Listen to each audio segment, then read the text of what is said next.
C'est officiel, suite à l'UFC 319, Carlos Prates, avec son coup de coude retourné face à Geoff Neal, aura l'occasion d'affronter l'ancien champion de la catégorie Leon Edwards lors de l'UFC 322. Gros combat pour Carlos Prates, lui qui a l'occasion de rentrer dans le top 5 de la catégorie face à Leon Edwards, qui est classé 4ème. Leon Edwards qui est sur 2 défaites, une face à Sean Brady et une face à Belal Muhammad. 2 gros lutteurs, et ça justement c'est un point dont je vais parler dans ce podcast. Leon Edwards c'est un excellent striker, l'un des meilleurs strikers de la catégorie, et le problème pour lui c'est qu'il a surtout affronté des grappleurs ces derniers temps, ces derniers combats, beaucoup de lutteurs de grappleurs, ça fait longtemps qu'il n'a pas affronté un striker, donc ça va être intéressant à regarder face à Carlos Prates. Ça fait au moins 3 ans qu'il n'a pas affronté de pur striker Leon Edwards. Carlos Prates lui sort d'une victoire face à Geoff Neal, avant ça il avait perdu à cause de son grappling, on peut dire ça, face à Ian Garry au mois d'avril. Je vais vous faire un peu le profil de chacun. On va commencer du coup avec Carlos Prates. Je pense que c'est celui qui intéresse le plus les gens sur ce combat. Il est en 22-7 en carrière, comme je vous l'ai dit. Du coup, il est sur une victoire face à Geoff Neal suite à sa défaite en avril dernier. Il fait 1m85, donc il est plus petit que Leon Edwards qui lui fait 1m88 pour 1m98 d'allonge. Donc 10 cm d'allonge de plus que Leon Edwards. Donc ça, par contre, c'est intéressant, surtout quand on regarde le style de combat de Carlos Prates. Maintenant, on peut parler d'un style de combat. Quand on a regardé son dernier combat face à Geoff Neal, c'était pas du tout le même Prates qu'on avait eu l'occasion de voir auparavant. On pouvait retrouver un peu de MVP, si je peux dire ça, dans ce dernier combat de Carlos Prates. Il joue beaucoup avec les esquives et tout. C'était vraiment fluide et magnifique à regarder, je trouve, personnellement. Il est en 5-1 à l'UFC, comme je vous ai dit, sa seule défaite c'était face à Ian Garry. Et avant sa défaite face à Ian Garry, il était sur 11 victoires d'affilée. Et du coup, il est en 4-0 à l'UFC. Sur ses 22 victoires, il en a 17 par KO. Et sur ses 17 par KO, il en a 9 premier round. Ce qui est assez marrant, c'est que ces 5 victoires, si je dis pas de conneries à Carlos Prates, sont toutes par KO à l'UFC. Et elles sont toutes lors de la dernière minute de chaque round. Donc ça, c'est assez intéressant. Que ce soit face à Trevin Gill, où c'était KO lors de la dernière minute du round 2. Charles Radke, dernière minute du round 1.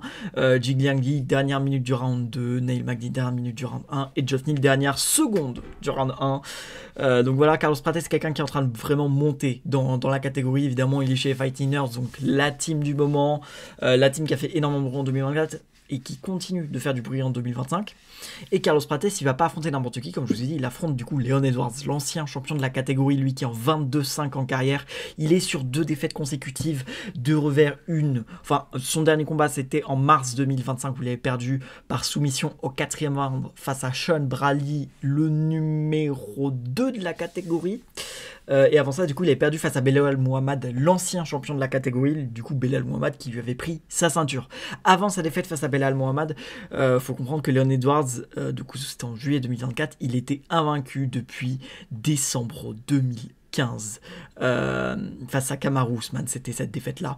Et entre Kamaru Usman du coup 2015 et Belal Muhammad 2024, il a enchaîné 1, 2, 3, 4, 5, 6, 7, 8, 9, 10, 11, 12 victoires et un no contest. Ce no contest était face à Belal Muhammad, et dans ces 12 victoires, il y a 2 victoires face à Kamaru Usman, donc celui qui l'avait battu, et surtout le deuxième meilleur welterweight de l'histoire de l'UFC. Leon Edwards, quand même quelqu'un qui va beaucoup à la décision. Sur ses 22 victoires, il en a 14 qui vont à la décision. 11 qui vont à la décision. Désolé, j'ai mal lu. J'ai pas mes lunettes. J'évite de mettre mes lunettes pour les podcasts. Je trouve ça rend mieux. 11 victoires à la décision. Il a quand même 3 soumissions et 7 KO. C'est quand même quelqu'un qui, on va dire, gère son combat. C'est-à-dire que c'est pas quelqu'un qui va chercher le finish.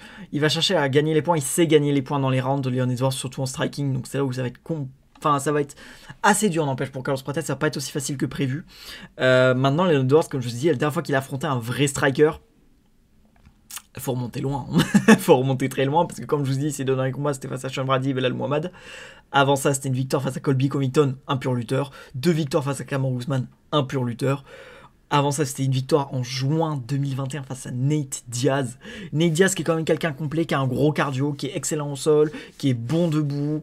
Donc est-ce qu'on peut dire que c'est un vrai striker comme Carlos Prates? Je trouve pas. Avant ça, on peut retrouver Rafael Dos Anjos en 2019. Gunnar Nelson qui est un mec du sol. Son vrai dernier striker, pur striker, c'est Donald Cerrone en juin 2018. Ça fait 7 ans qu'il n'a pas affronté un pur striker. Et je vous spoil, il n'a jamais affronté un striker qui a la puissance dans les points qu'à Carlos Prates. Justement, Leon Edwards qui a été sonné par Nate Diaz, maintenant c'est après une grosse guerre de 5 rounds. Là, ce sera seulement un combat en 3 rounds, donc à voir. Mais je vais être honnête, je trouve que ça va être compliqué personnellement pour Leon Edwards. Il a jamais affronté quelqu'un du profil de Carlos Prates, surtout quelqu'un qui frappe aussi fort que lui. Ça fait longtemps qu'il n'a pas affronté de free striker et j'ai peur qu'il se soit un peu reposé sur ses lauriers au niveau du striking et que justement sur ces 7 dernières années, il se soit surtout amélioré au niveau du grappling. Désolé, je parle vite. J'essaie de faire en sorte que le podcast dure pas trop longtemps, du coup je me perds un peu dans mes mots, je m'excuse si c'est un peu inaudible. Mais du coup voilà, le combat va avoir lieu du coup le 15 novembre lors de l'UFC 322 au Madison Square Garden.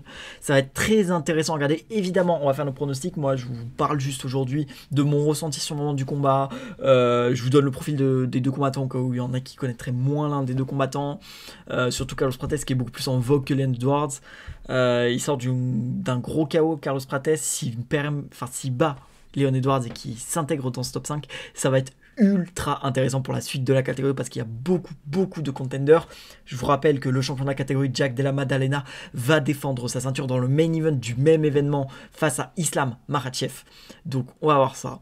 En tout cas, ça va être avec plaisir qu'on va vous couvrir tout cet événement, tous ces combats avec la team de Cage Spirit. Je vous rappelle que vous pouvez nous suivre sur tous les réseaux que vous voyez ici, TikTok, X, Instagram, Cage Spirit MMA. On regarde l'UFC tous ensemble tous les samedis soirs sur notre serveur Discord. C'était Wes pour Cage Spirit. Bye bye.